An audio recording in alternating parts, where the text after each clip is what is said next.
Things have taken a much more comfortable yet focused look after the national footballers touched down in Santo Domingo ahead of next Thursday's World Cup qualifiers with Guyana.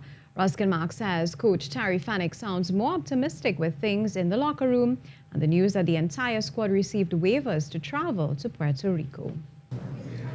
After a couple of turbulent days with not so good news on and off the pitch, national coach Terry Fenwick finally got something to smile about, as members of the Warriors outfit currently in the Dominican Republic have all been granted national interest exemption waivers by the United States to travel to Puerto Rico for their second World Cup qualifier on March 28th. The TNT Football Association acknowledged assistance from the TTOC and the U.S. Olympic Committee for facilitating the processing of the waivers.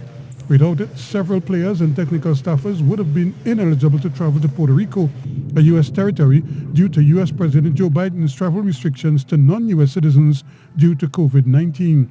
The players, who arrived in Santo Domingo around lunchtime on Thursday, wasted little time in getting in some stretching and a light workout as they continue to fine-tune for next Thursday's clash with Guyana, before taking on Puerto Rico 3 days later on the 28th. Yes, we've been to see the venue. It's not the best, but it's not as bad as the Savannah, and that's where our players have all been brought up. They've been brought up in community grounds, and I think that'll be a massive benefit to us. Coach Fenwick also confirmed a warm-up scrimmage against the Turks and Caicos Islands ahead of the Guyana clash to further assist in the team's preparations. Ruskin Mark, TDT Sports.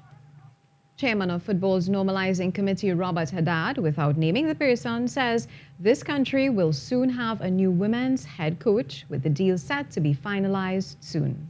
It's been 4 good months. There are a lot of good things happening. We have a lot of good things to announce. We have a women's coach coming. We have a new uniform contract coming. We're going to get the under-14s and men and boys and girls. There's a CFU tournament coming up. There's an under-17 women's tournament coming up. There's Gold Cup coming up for the senior men's national team. We have the World Cup qualifiers, of course. We have the under-20s going back into training. Derek would be heading that team. We have a lot going on behind the scenes.